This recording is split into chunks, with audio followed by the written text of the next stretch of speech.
logical explanation. That feeling has a name. The Gnostics called it anamnesis, the remembering. It is not learning something new. It is the opposite. It is the moment the divine spark inside you begins to recognize what it already knew before it was placed inside a body, inside a world, inside a system designed to make it forget. And once that recognition starts, it cannot be reversed. No archon can put that awareness back to sleep. No institution can undo it for you. But before I reveal the exact 3 locations and what to look for at each one, I need to know you are ready.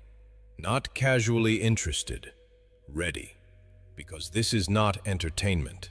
This is a direct transmission from a teaching that people were killed for protecting. If you are prepared to receive what Jesus taught his inner circle about the physical proof of monad origin, comment, "Reveal the marks," right now. This is your declaration that you are not here by accident.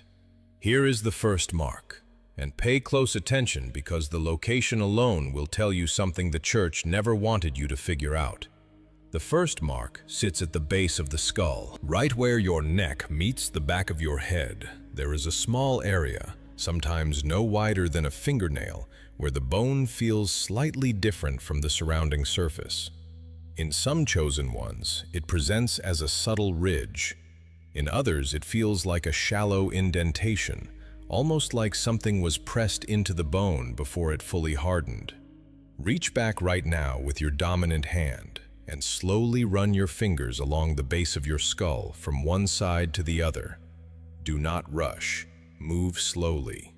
What you are feeling for is any point that stands apart from the smooth curve around it. This is the mark of origin. According to the Gospel of Philip, this point is where the frequency thread from the monad enters the physical body. It is not a metaphor. The text describes it as the seal of the breath, the place where divine pneuma first touched matter when your soul was threaded into this body. Hylics do not carry this mark. Their skulls are smooth and uniform at the base because no thread from the monad was woven through. Psychics may carry a faint impression, barely noticeable, because their connection to the source flickers rather than holds. But in a pneumatic being, this mark is unmistakable once you know what you are feeling for. And this is why the teaching was targeted. Not because it was strange, because it was too easy to confirm. The second mark is on the hands, but not where you expect. It has nothing to do with the palms, and nothing to do with mimicking wounds from any crucifixion narrative. The second mark appears on the outer edge of the hand, between the base of the smallest finger and the wrist. In pneumatic carriers, this area holds a distinct line or crease that does not follow the natural pattern of the palm lines around it. It sits isolated, almost like it was drawn separately from the rest of the hand's design. Hold your hand open in front of you right now. Turn it so you are looking at the outer edge, the side you would use if you were going to strike a surface. Look at the area between your smallest finger and your wrist bone.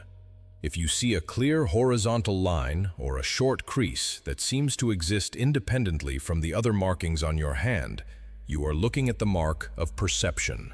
The monad encoded this line as the indicator of second sight, the capacity to perceive beyond the architecture the demiurge constructed.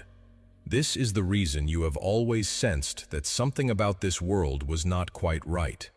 Not because you were anxious or broken, because you were literally built with the ability to see through the walls. That restless feeling you could never explain to anyone, the sense that the surface of reality was thinner than everyone else seemed to believe, that was not a flaw. That was the second mark functioning exactly as the monad intended. But it goes deeper than that. The third mark is the one the archons fear most, and it is the reason the Gospel of Philip was placed at the top of every destruction order in the 4th century. The third mark sits in the center of the chest, not the heart itself.